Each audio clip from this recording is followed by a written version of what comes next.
Doing a welcome. 1, 2, ready, begin. Welcome to Rock Valley Early Education Center. Thank you for coming.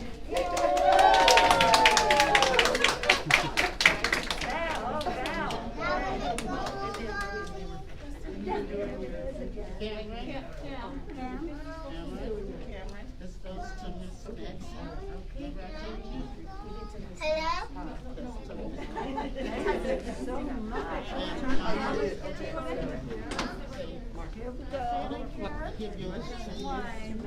Oh, is this for me? Oh my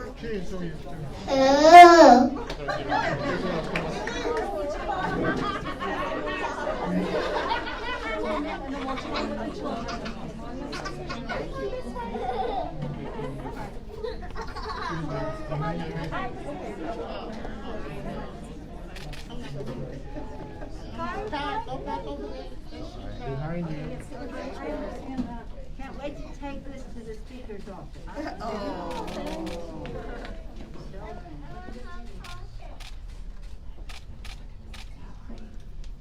Can we get a shot over here, please? Thank you. Thank you. Can we get a shot over here? Right here, please. Yeah, that's how. Okay, okay, turn around off. I'm gonna hand these off. I think there's some. Thank you, Nicole. Turn around. Okay, smile. Now this way. Thank you so much. Yes. Cheers. Thank you. Cheers. Say cheers. Thank you. Thank you so much. Okay, I'll take a picture. Okay, so one more. Okay, ready? Okay. Cheers, everyone. You're so good at this. Thank you. Thank you. Thank you so much. We just love you. Thank you. Thank you. Thank you. Okay, so Now, where we're seated. okay, thank you so much. Come on. They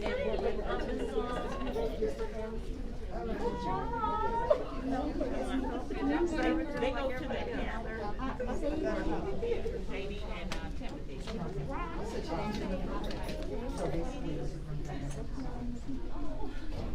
Introduce now or what?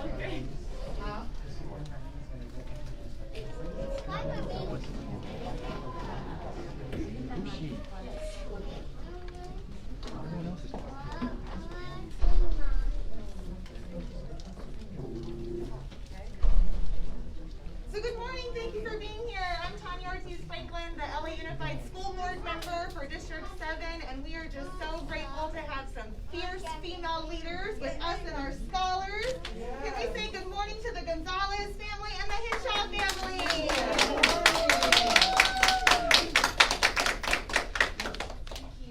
I would like to actually welcome you both here, and from the deepest bottom of our hearts, thank you for everything that you've done as leaders, as women, in supporting the families. Just as interim superintendent, I want to welcome you. The schools are the centers of our communities. This child tax credit represents such a relief to our families. 81% of our families will benefit from this tax credit. And so I can't thank you enough for what you're doing to get essential services into our youngest students and our youngest citizens. So thank you, thank you, thank you. Thank you.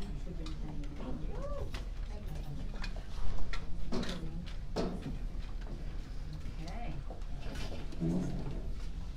Right on time? Thank you very much for that welcome. Thank you very much for all of the staff who have been working to put together this press conference and the visit from the Speaker of the House of Representatives. We're so thankful for the work that you have put into making this day possible. Let's all give all of LAUSD and the Child Care Center a big round of applause. We thank our board members. We thank the president of the board. We thank the board member that represents this particular district. And so we're here today. We're here today because we want to share with this community and across this country the fact that we have this child tax credit that is extraordinarily important. A lot of people in the Congress of the United States worked on it, and I give credit to a woman who is the chair of the Appropriations Committee. Her name is Rosa DeLauro, who have been working for years, first of all, to ensure that there is a tax credit, and it's, of course, in law now, but this is different. This is different because it is responding to the pandemic, recognizing that parents had lost their jobs, recognizing where there were sometimes two parents working, they could not provide for the family in the way that they had because one of those parents was laid off or the job shut down altogether. And so I want you to know that this response is about making sure the children have food on the table. It's about making sure they have a safe place to live and a roof over their heads. It's about making sure they have the clothing that they need to go back to school.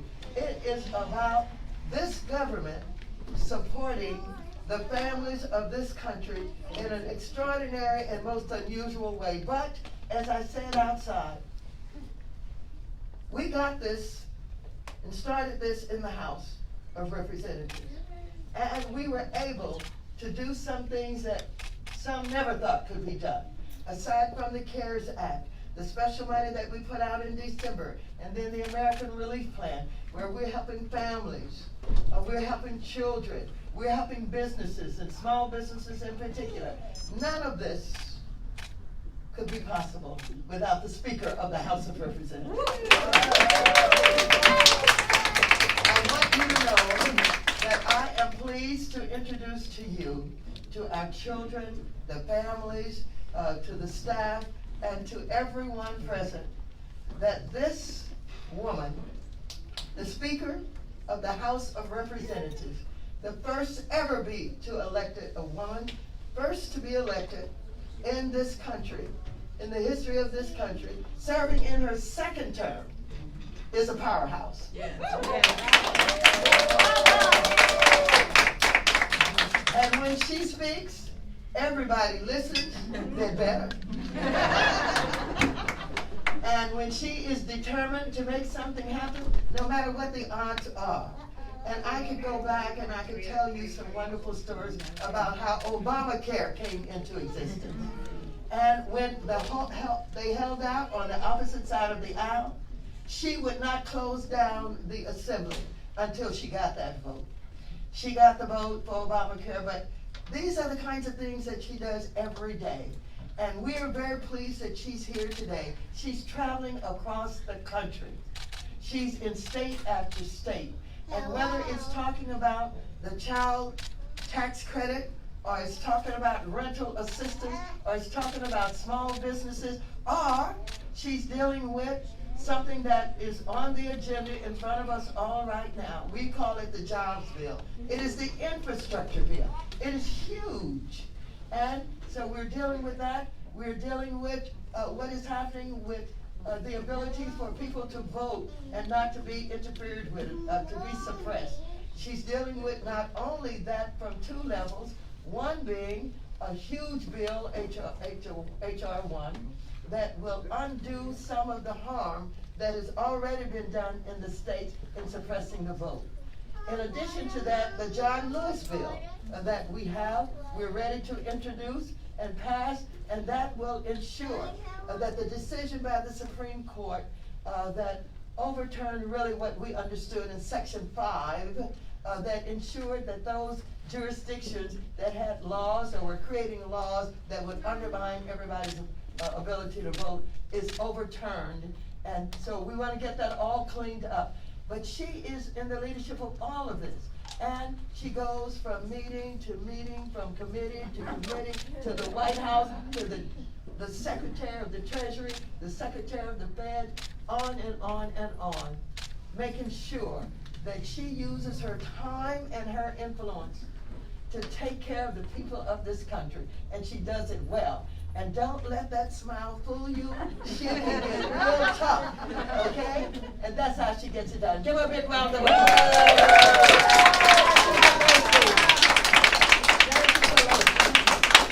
And so, ladies and gentlemen, we're going to move right into this child tax credit. And as you know, this is so important. And some of our families have already received their checks in the mail. So those people who were already in the IRS system, basically, just as of July 15, got a check. And they're gonna get another one. And they're gonna get another one. Because this will go on until December. And guess what? You know what the speaker has said?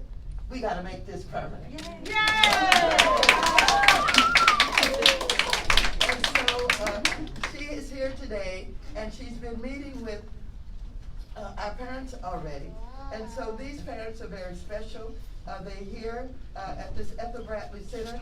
I won't go into the whole history of the center and the Maxine Waters Employment Preparation Center, but working with, in addition to having the school named after me, working with my Black Women's Forum years ago, we realized that childcare had to be important to the parents being able to go to school. And thus this child care center, and are we proud of it? Yes. Where's all the personnel of the child care center? Where are the teachers and the principal and the, please raise your hand. Principal Mitchell. Where?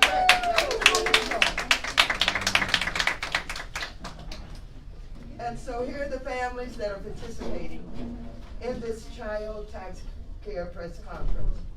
We have parent Ana Maria Gonzalez, there she is, and from her family, the students that attend here, Benjamin, age 4,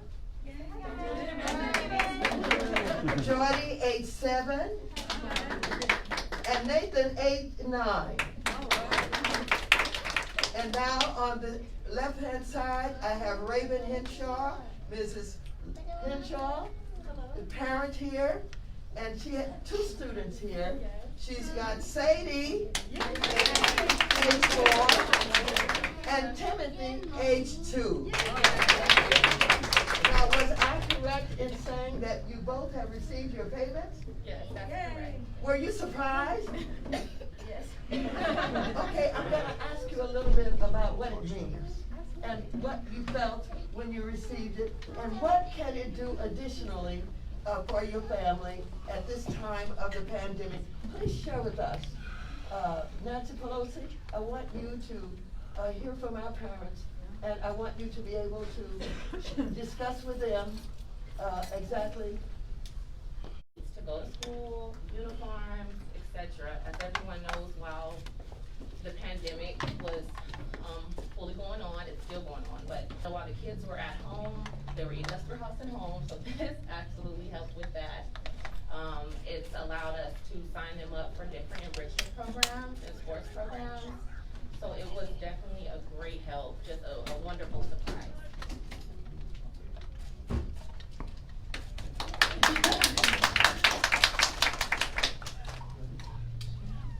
Ms. Gonzalez, what does it mean to you to have this extra money come in?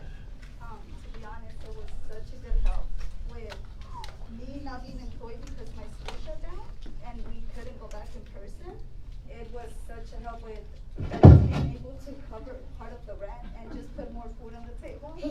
That's how it was helpful to me, and then just being able to make sure that they have what they need for school starting in September and August. You mentioned rent. Yeah. That's very important. Very important.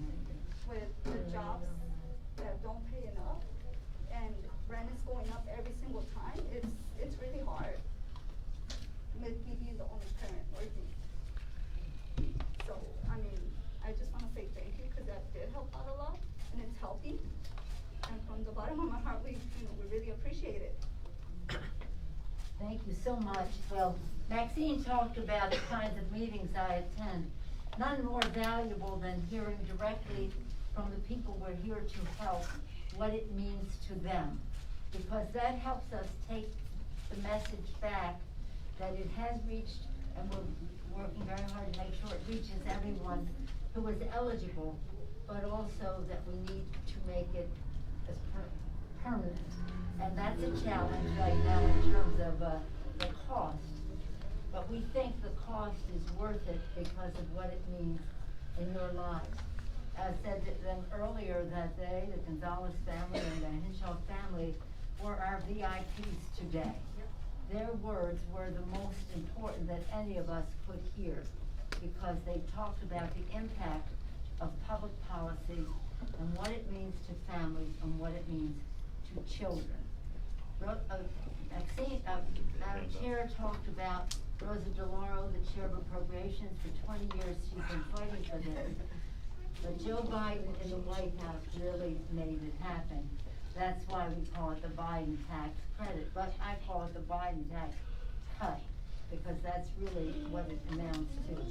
And it also is called, we call it Social Security for Children. This is so important for the children. Maxine knows, and we go back, way back, before either of us was in Congress, I had no intention of running for Congress, but my motivation was that 1 in 5 children in America lives in poverty. When Maxine was in the state legislature, you could see her great work there, and she later came to Congress, but I left home for the children. And this is part of what we're having for the children, is lower costs for families, bigger paychecks for families, and cleaner government for our country, so that policies for the children can succeed. I thank Maxine for her kind words. I accept them on behalf of all of the House Democrats who make any of the things that we have done possible. And just to say there isn't any of that Maxine hasn't played a key role in. And it's about whether it's housing. It's the gospel of Matthew. When I was hungry, you fed me. When I was homeless, you sheltered me. When I was needed this, that, or the other thing. When I was in prison, you visited me. Everything Maxine has been on the forefront. Now as the first woman and the first African American, so the first African American woman to chair the Financial Services Committee, she carries enormous weight.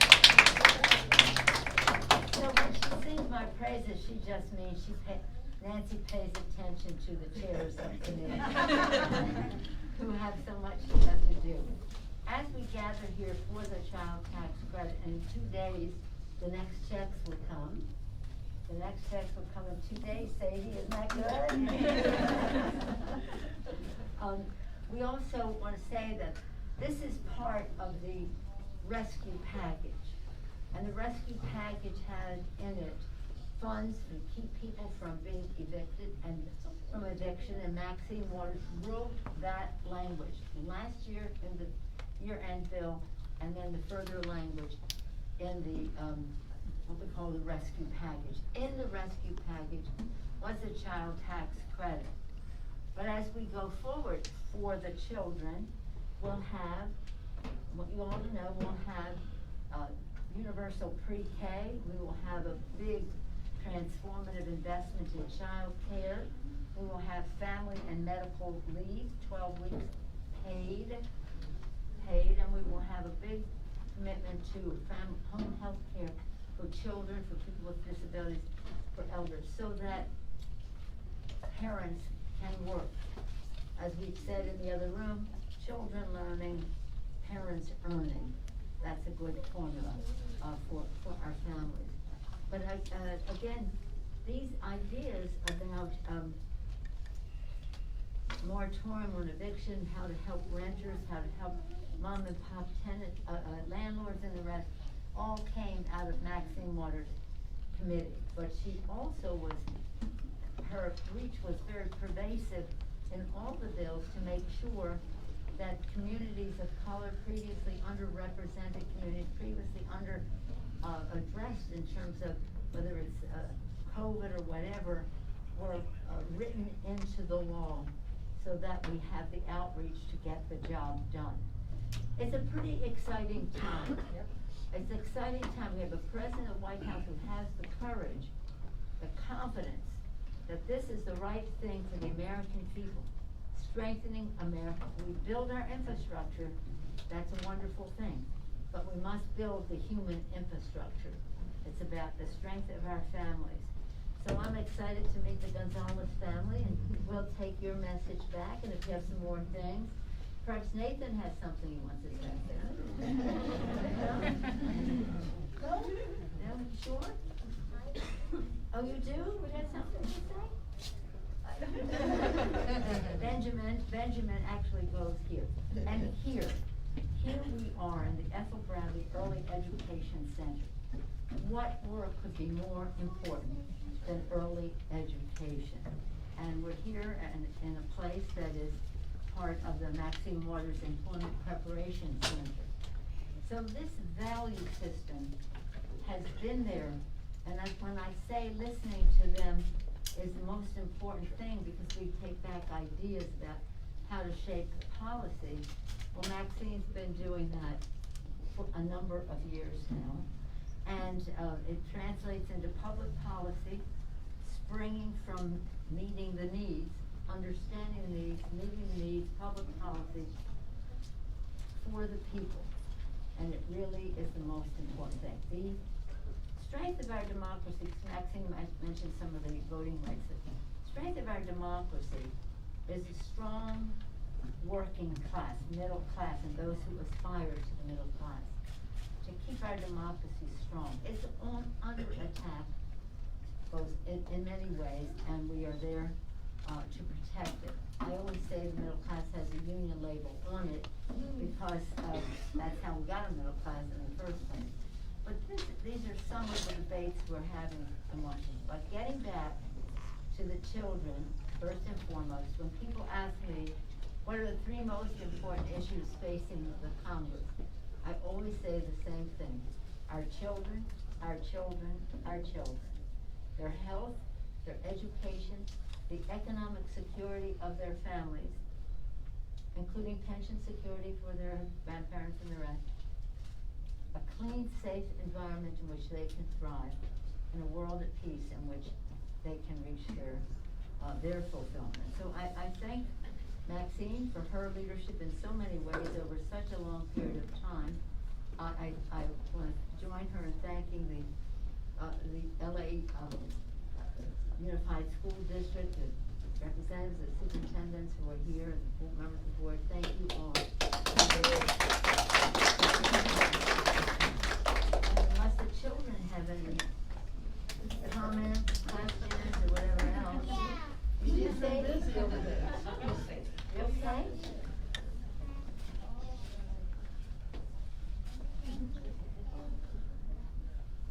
She said thank you to Nancy and Maxine. I'll take that back. Anything? Jordy looks like he's got something on his mind. Okay, you say whatever you want to say. What do you want to say?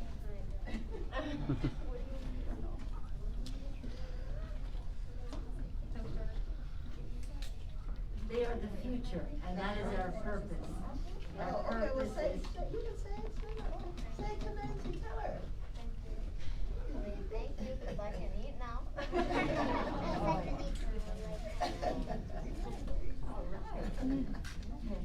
But it is an exciting time. When we go back, we will be, again, right now we're trying to make sure that everybody who can, applies for the, eviction moratorium resources makes that available, and of course the child tax credit, which makes all the difference, and even more difference for children under 6. So it's very thoughtful in how it's prepared, and to see that. Now make sure you understand this. This is a stimulus to the economy.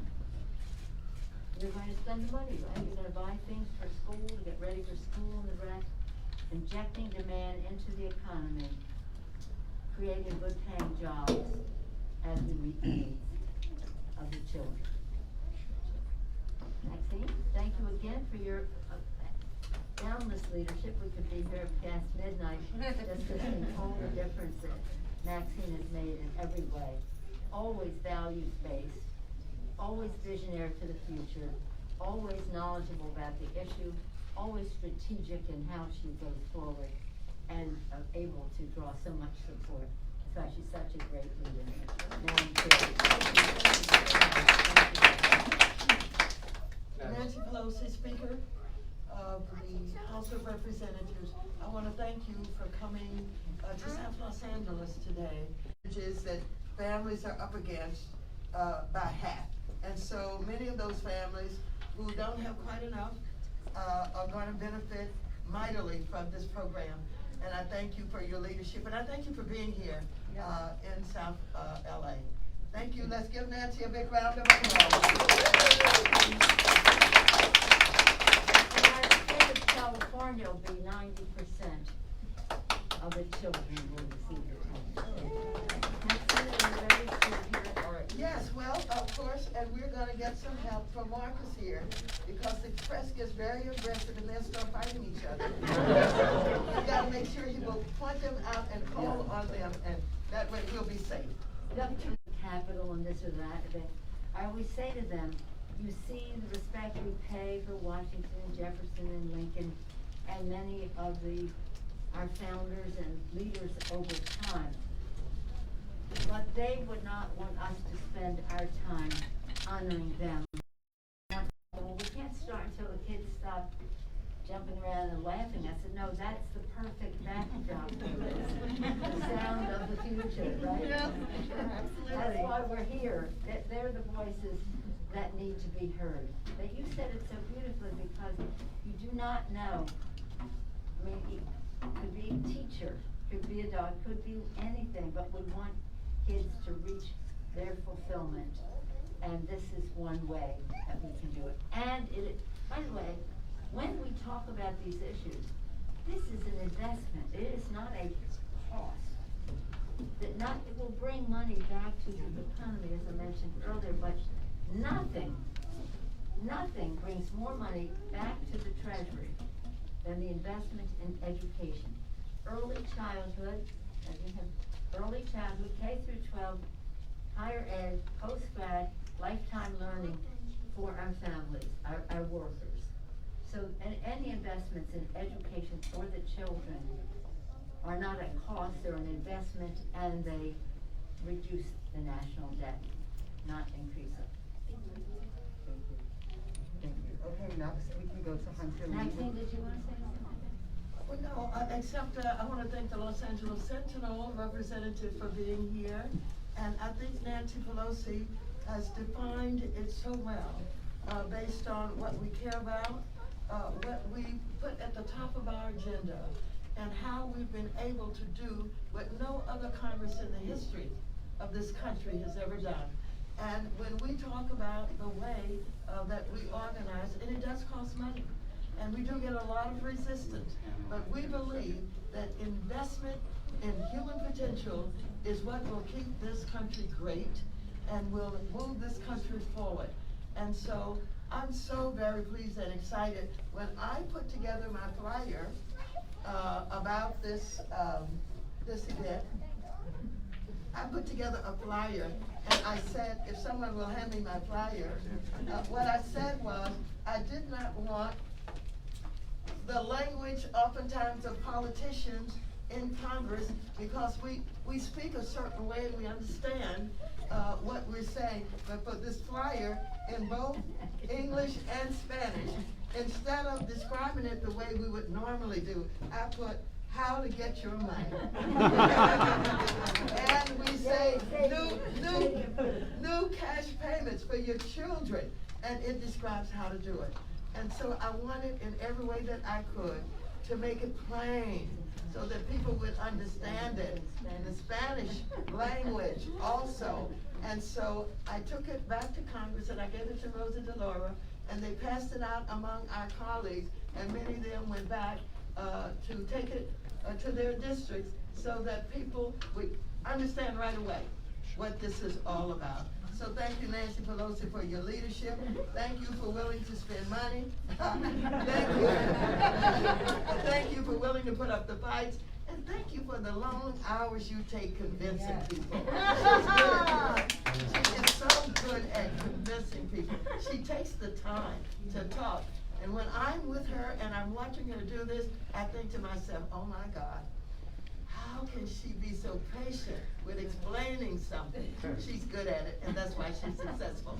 Thank you, Nancy. Any more questions on child tax credit? Yes. We'll go to Ms. Lamar with Kay Bailey. Hi there, ladies. Bringing greetings from first, our Karen Slater, General Manager. Thank you both for being here. We really, really do support the work that you do. We thank you as these families do. How can we support you in getting this permit? What kind of battle are we looking at ahead of us with that? I know she said, Madam Speaker, that you are great at convincing, and both of you together, I know you got it. But what can we do here, these families that are so appreciative, and those in the community, what can we do to help you make this more permanent for these families that really need it? Well, I appreciate your question. As I alluded to earlier, but I'll make it more clear, the effectiveness is the most persuasive argument. I, in my own district in San Francisco, have thousands of people who do not take advantage of the earned income tax credit, because they just don't know. And so what we want people to do is to know. Communications have enabled us to reach people in real time in different ways, but not everybody is attuned to the technology and the rest of that. So what we're doing here today is very important. Communities, community groups that are culturally, linguistically appropriate, as well as giving people trust in them, need to help us reach as many people as possible so that they take advantage of the Biden tax cut, I call it. And that's the best argument, that the opportunity was there, that people took advantage of it, that it's making a difference in their lives. As was said earlier by Anna and by Raven, as the difference it makes in their lives. We do have a debate about the cost, and again, we believe that a budget should be a statement of our national values. What is important to us as a nation should be how we prioritize our investments and their effectiveness. So effectiveness is eloquence when it comes to trying to persuade the policymakers. So to the extent that you can make sure that people take advantage of this, as the Raven's family has and Anna Maria's family had, I thank you for your generosity of spirit, time, and privacy to share your story. But that's the most important thing, showing that it works. That's how we can make it stronger and longer. So Nancy Pelosi, just in terms of the community, Ada Lamar is from KJLH, the Stevie Wonder station. And we have who recently changed stations, having been at KJLH, Dominique DePrima, who is with now KBLA. So I have to give them both time. And so there's Dominique. Okay. Good afternoon. It's so wonderful to see you here in the heart of South LA, not on the perimeter, but all the way in the heart. It really means a lot. Of course, Congresswoman, we always see you in the heart of South LA. The question is, you know, in the environment that we're in right now with the polarization and such, as we see the possibility, I'm not putting a jinx on it, but we see the possibility of not retaining control of both houses. How do we protect the gains that we've been able to make, such as the Biden child tax credit, which are so important to our communities, you know, in this environment? Well, let me just, taking from the end of your question and work back. Our members who are saying, well, there may not be enough money to do everything under the cap that they've given us, their argument is this tax credit is never going to be taken away. It will, as long as it has the constituency of the families, and again, a broad base of families, not just the, it goes up to many families in our country. They think that that is the best argument, that if it's not permanent at this moment, that it will not be taken away. Like you just couldn't take Social Security away, even though they try to privatize it, you can't take it away. I don't ever entertain any thoughts of not maintaining the majority. You always have to run in a way that makes sure you don't assume anything or take anything for granted. But I do think that when people understand what is at stake, we will prevail. But more, just to Maxine's point earlier, right now there's an attempt on the part of some to undermine the integrity of our elections. The initiatives for the suppression of the vote, even since what they did in 2020, are undemocratic, unpatriotic, and undermine the sanctity of the vote. So that's why we also, we are hopefully, not this week, but next week, going to be able to, and maybe it's 2 weeks, we have to see how the hearing process goes, pass the John Lewis Voting Rights Act. That's H.R. 4, but we also have to pass H.R. 1, which is the bill that John Lewis wrote the first 300 pages of. To do. There's really another dangerous thing, if I just may add this one thing. They tried to suppress the vote, and now they're making harder for people to vote, even on top of their past suppression. But they've added an interesting ingredient. It's called nullification, on how they will nullify the election. And we just can't let that happen. So we won't. But it is, that's why we have to do it by law. And we have that as our challenge as we go back to vote on these other major pieces of legislation. But again, that for people, if people know, President Lincoln said public sentiment is everything. With it you can accomplish almost anything, without it practically nothing. But for people, public sentiment to weigh in, people have to know. So that's why we're so happy to see all of you take a message of child tax credit. If there's one thing we want people to know, is that children are of the highest priority to us. That's why this budget places that investment at the top of the list, the Biden child tax credit. All right. Thank you, Congresswoman and Speaker of the House. It's an honor to see both of you, and happy to welcome you here to South Central Los Angeles. You know, with money, if any government subsidy or money comes, with something good, something bad comes. And my question is, what layers of protections do you have in place that will prevent fraud with this tax credit, and to make sure that the families that actually need and qualify for this money will receive it? It's a two-part question, but everywhere across the board, PPP, unemployment, there's so much fraud that sometimes the people who actually need the money don't get it. What layers of protection are in place for this tax? Well, first of all, let me just say that those families who have received checks right away are in the system. They're in the IRS system. They have filed, and we know everything that needs to be known about their income level and whether or not they qualify. This is a program that understands that not only are we dealing with those families who have very little, we're dealing with the middle class also.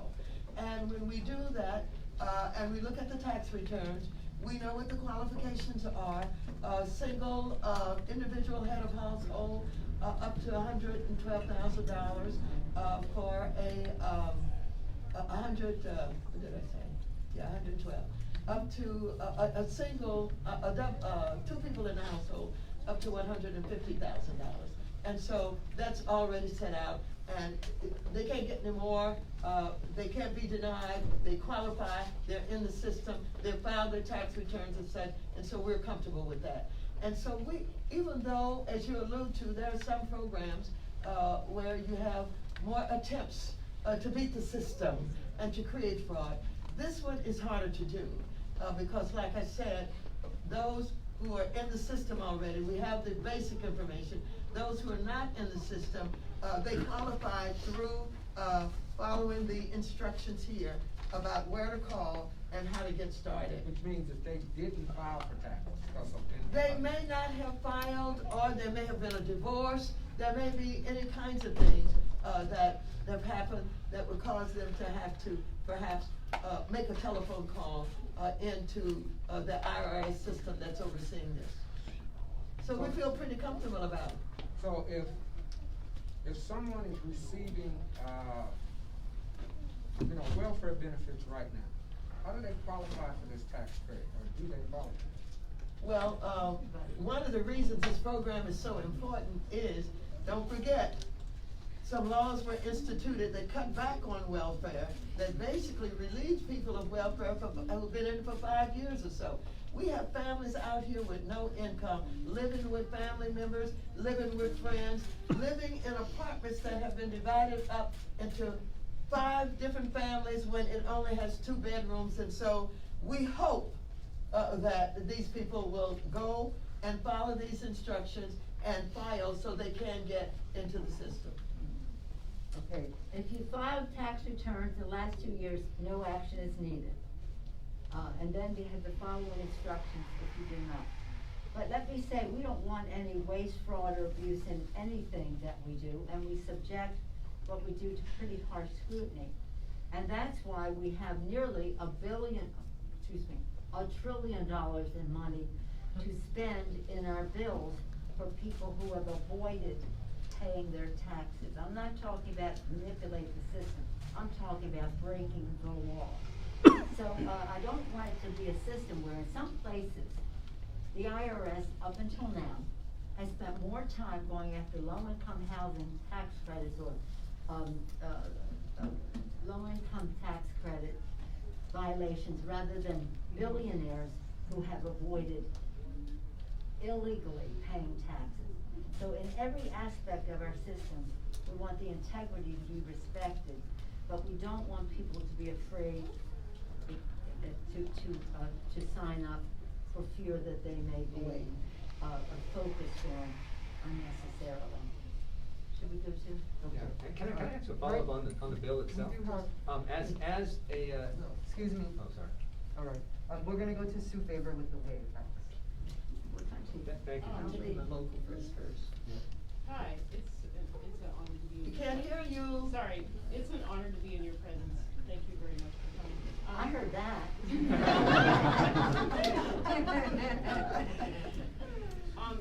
I guess how long has it been since something like this has been given or applied by the presidential administration or Congress? I'm sorry, it was hard to hear. How long has it been since such a similar tax credit has been given to children by the United States government? Well, we had a tax credit when George Bush was president, a one-time kind of thing. When we were doing, I wanted a stimulus package, I wanted infrastructure and the rest. They said, no, they just do tax code.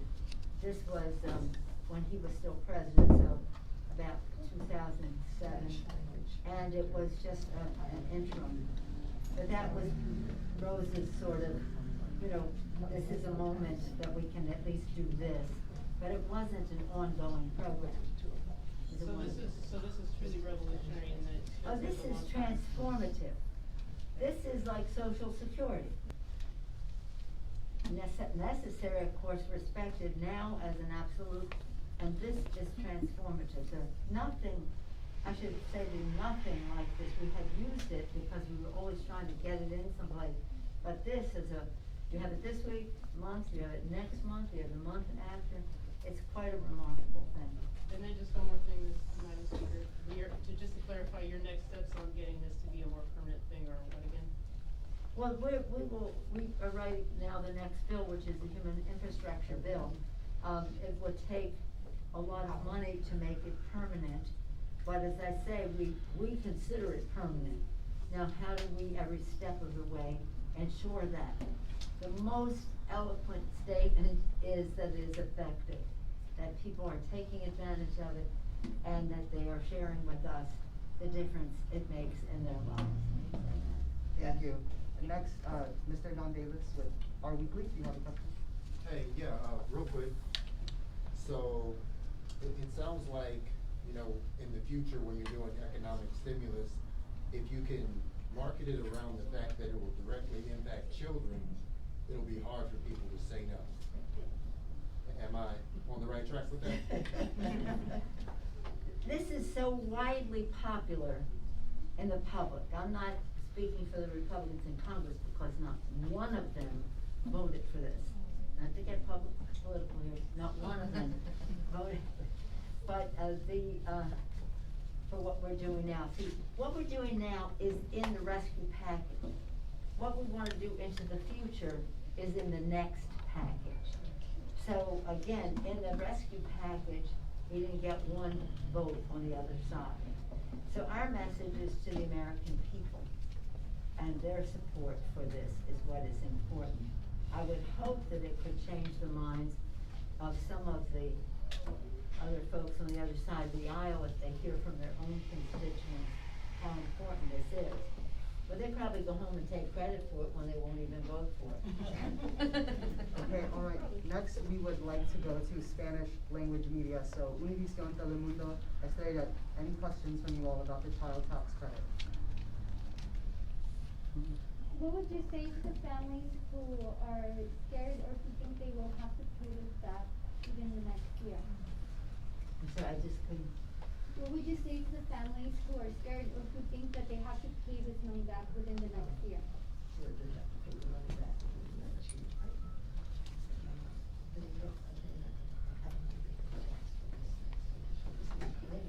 Yeah, this is a tax credit. It's just an advance on what they would be filing. This is a tax credit, which means that in law already, we have tax credits. It is not as much, and that means they don't have to pay. And so this will not be doubly taxed. They're already eligible for tax credit. It's just increased.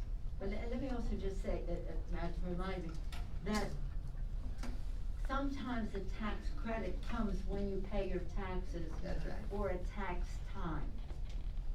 We made the case to the Treasury Department that we'd like to have it monthly. People can opt to just get it at the end, but we wanted it monthly for families because that's when their needs are. Spanish press? Telemundo, Univision. Go ahead. No With the question? city of LA, but we wanted to talk to Ms. Gonzalez in Spanish. Are you okay to take a question? Yes, I'm fine. Esta clase de ayuda, ¿cómo le están beneficiando y qué piensan de esta ayuda? Esta ayuda me está ¿Se puede acercar el micrófono, por favor? Sí, ¿me escucha? Sí. Esta ayuda me está ayudando a mí en la forma que me ayuda a ponerle más, ayudar a pagarme la renta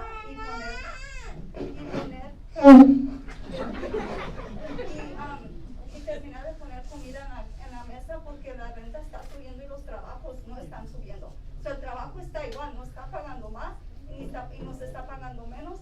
Y esta ayuda nos está ayudando a nosotros para poder poner la comida en la mesa y pagar la renta honestamente. ¿Qué otra ayuda esperaría o le gustaría que recibiera? En subir los pagos de las gentes que trabajan en las escuelas. Porque yo fui al colegio y honestamente que me quieran pagar el mínimo cuando yo fui a la escuela, agarré mi bachillerato, no es justo tampoco. Perfecto. ¿Algo más que quiera agregar? Ya es todo, muchas gracias. Okay, all right. So watch times represented by the Sentinel? Yes, ma'am. You take care of the watch time? I can definitely jump in because I actually had a question for you. So thank you so much for taking the time out and energy. What has this alleviated in your son more things for your children and just the overall family dynamic? How have you been feeling relieved because of this resource? Awesome, great question. I've been fortunate enough during the quarantine and during the pandemic to still be working. My household hasn't really lost out on any funds because of the pandemic, and I understand that's truly a blessing. But with the tax credit, it has just given me more confidence to be able to put my kids in certain programs, different art programs, different type of STEM programs that I might have passed on prior to having the credit, just trying to make sure that I had money to for the essential bills.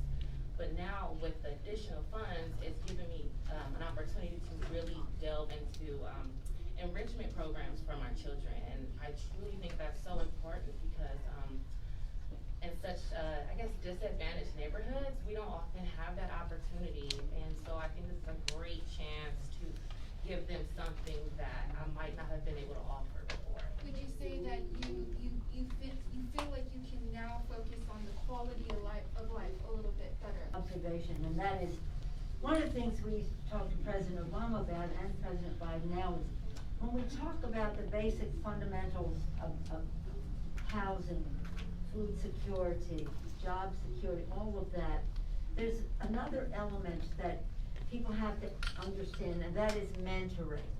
When people have to hold down 2 jobs to barely be able to put food on the table, and sometimes not even that, they don't have time to mentor their children, and their neighbors are doing the same thing, so they're not able to mentor.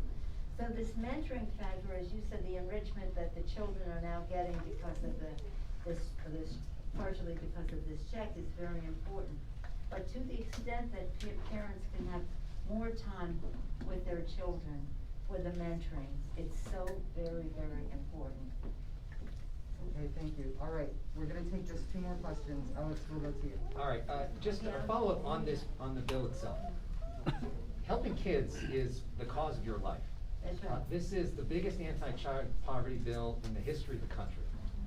For you, personally, as a mom, as a grandmother, as the first female speaker, what does it mean to you to meet with people like this and to see the difference that it's making?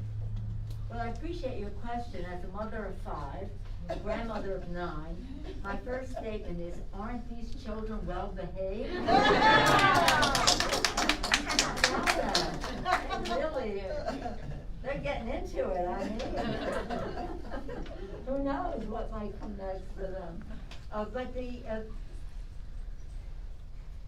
not just because of my motivation, being mother of 5, and then hearing way back when my children were babies that 1 in 5 children in America went to sleep hungry at night.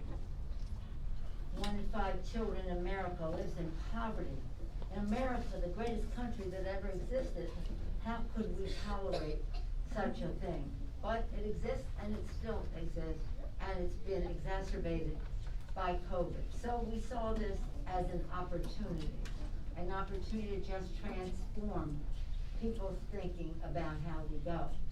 So that's why when we have our, shall we say, exuberances about one bill or another, I stated that this is one of the biggest Affordable Care Act, millions, tens of millions more people getting health care. That was a pillar.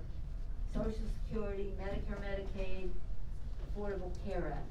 What we are doing now for the children, for the families, is a pillar of economic health and just certainty in terms of their security, education, and the rest. So what we'll do, to your prior question, is the bill that was passed by the Senate is appropriate. It addresses many of the needs. It is an infrastructure, a physical infrastructure bill. It is not a human infrastructure bill. And if we're going to build back better, which is the mantra of Joe Biden, we have to do so by involving many more people. It can't be a perpetuation of what went before, unless we, and it will be, unless we get the second bill. And the second bill, again, it frees up women and moms and dads to be in the workplace with all the things I mentioned: child care, family medical leave, home health care workers, universal pre-K, the list goes on. If we do that, it's a liberation. It's a liberation so that people can participate. We also have equity in what we want to do. which the bill that passed does not have. Equity in terms of transportation, other projects that have destroyed neighborhoods and that we want to undo, but not in a way that gentrifies neighborhoods and puts people out. So everybody's been thinking very carefully, because they bring to it a history of knowledge of what works, what doesn't, what was well intentioned but is not so great actually. So this, I mean, to me, this says to people of color, previously underrepresented people in these trades and in these jobs and all the rest, not just jobs, but equity, businesses participating, and Maxine has been a complete champion on that to make sure businesses in a minority community, women, veterans, and all that can participate, because the queen of giving them access to capital. Yeah. Access to capital, but with this bill also access to a trained workforce, looking different from the workforce from before. Big, so when we have our, shall we say, I like this, I don't like that, just whatever it is, at the end of the day, it will be one of the biggest initiatives that any of us has ever participated in. And we're grateful to Joe Biden for his fidelity to it. He said, just so you know, he said, and I've heard him say it in the room with the Republicans, I want to find our common ground on infrastructure. Where can we agree? But I will not limit my vision to that, because we have to build that better. Now, some of us say, build that better with women. Do you think you have the votes for that? Do you have the vote for both bills? A couple of more, We don't have a bill here yet. from. All right. We don't have a bill yet. Right. But when we bring it to the floor, we will have the vote. That was just the case. Thanks, Yeah, thank you. Does this KBC have a question? Yes, off topic, the census came out this morning, and the numbers for California may lose a congressional seat. Any thoughts on that, Madam Speaker? Well, I haven't seen all of the numbers yet. I know that that was what was anticipated.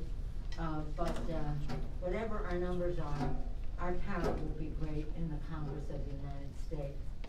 But it is a recognition. This is the first time since, when was the first time? 1897, 1890, no, excuse me, 1798 or something was the first census. This is the first time since then that the white population is declining. It was always on the upswing. So that speaks to the beautiful diversity of America. It speaks to how that population will, the demographics will weigh in politically. But again, I haven't seen the numbers. And when I do, I just don't like to work off of samplings. I want to see the numbers. But since you mentioned off topic, let me just say about California, I want everybody to get out the vote. I have my own operation working to get out the vote, making calls and that, to defeat the recall of our governor. Everything we've talked about here, whether it's free meals for all kids in public school, whether it's expanding health care to the beautiful diversity of our state, whether it's housing, a longer moratorium than any other place in the country. The list goes on. People are feeling the pain of COVID. Many of his initiatives have alleviated that, and we want, but I'm a grassroots organizer, so my whole thing is your campaign has to own the ground, just turn out the people, and that's what we have our operations doing, to turn out the vote, so that we respect it, but we do not like it, and we will not, and we will defeat it, the recall. Maxine, any closing? Okay, we have two more. Yes. All right, KMBC, is KMBC present? Question? No, okay, with that we'll go to Carlos. If I can follow up on that, Madam Speaker, when you talk about the Democratic agenda, what is at stake for Democrats with this recall? When if Governor Gavin Newsom is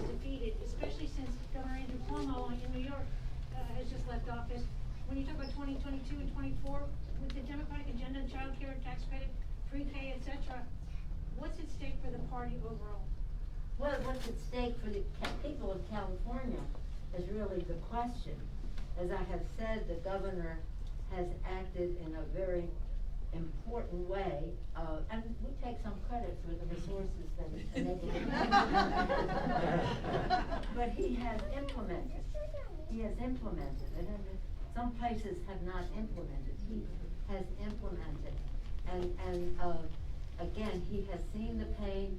He knows what he wants to do. He has a plan to get it done, and he has put it out there. What is the purpose of the recall except skullduggery? But again, the system allows for it, so we have to defeat it. But it would be really a very sad situation if we could have those people. Not one of them voted for the child tax credit. Not one of them voted to extend the moratorium or the funding for it in this tranche, this current tranche that we have now. So it's in terms of what is the purpose of governance. If you don't believe in governance, as they don't, and you don't believe in science, as they don't, you're going down a very bad path for the children and other living things. And in terms of what was coming out, you mentioned the census numbers, but we also had a report from the United Nations as we are in preserving the planet.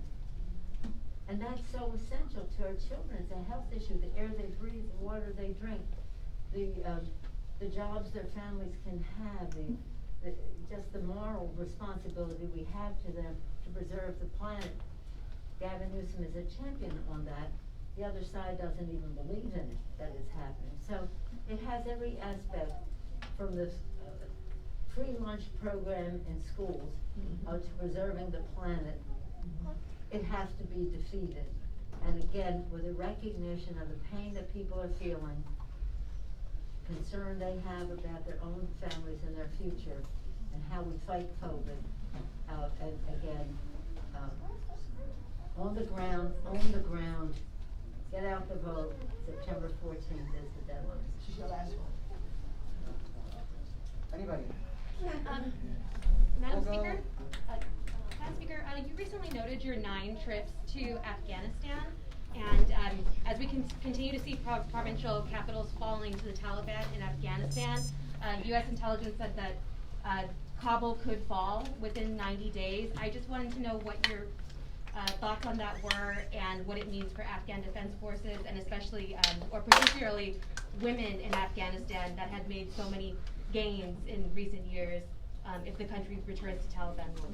Well, the women and girls in Afghanistan were something that did bring us together. Democrats and Republican women, Laura Bush, Michelle Obama, Democrats in the House and Senate, largely the women, but some of the men, about the women and girls in Afghanistan. I've probably been to Afghanistan at least 9 times. So I saw the girls in school in the hinterlands, or the professionals in the capital. But they really made major advances because the U.S. was there.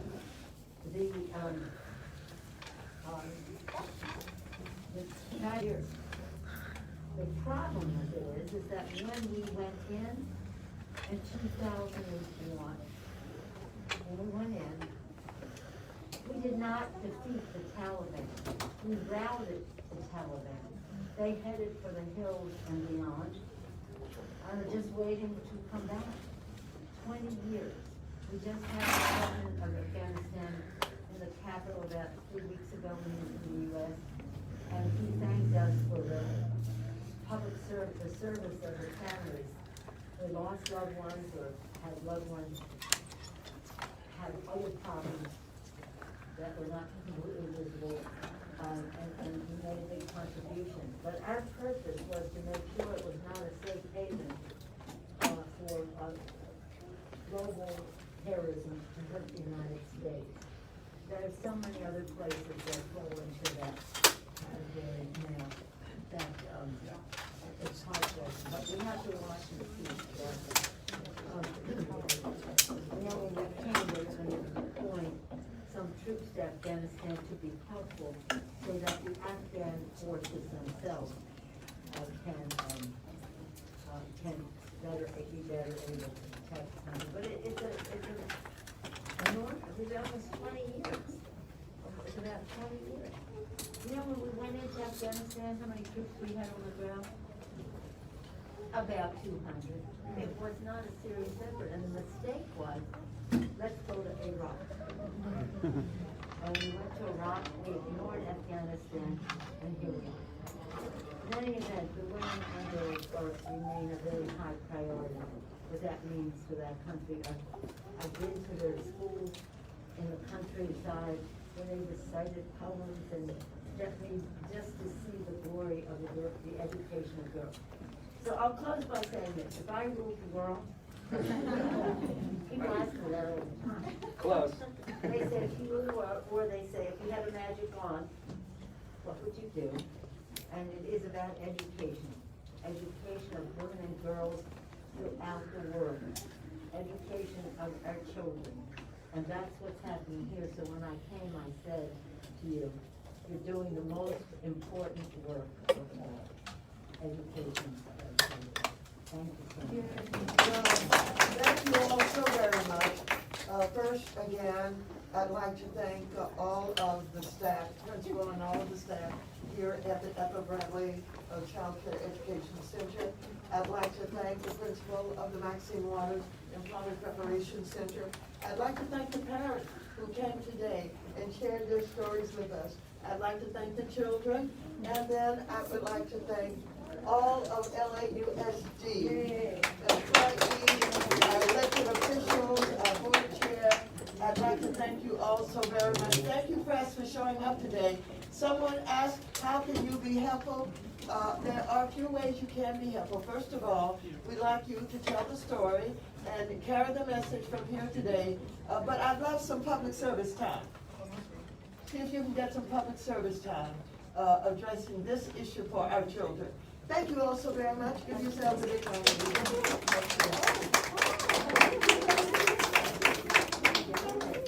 Thank you, kids. Weren't they great?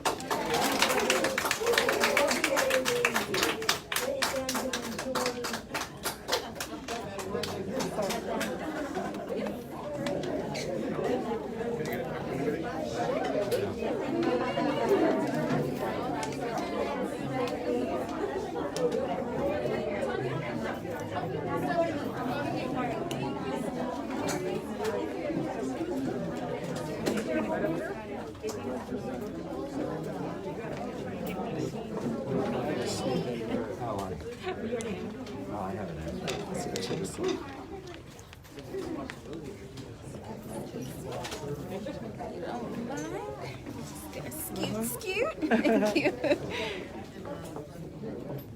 Oh, sorry.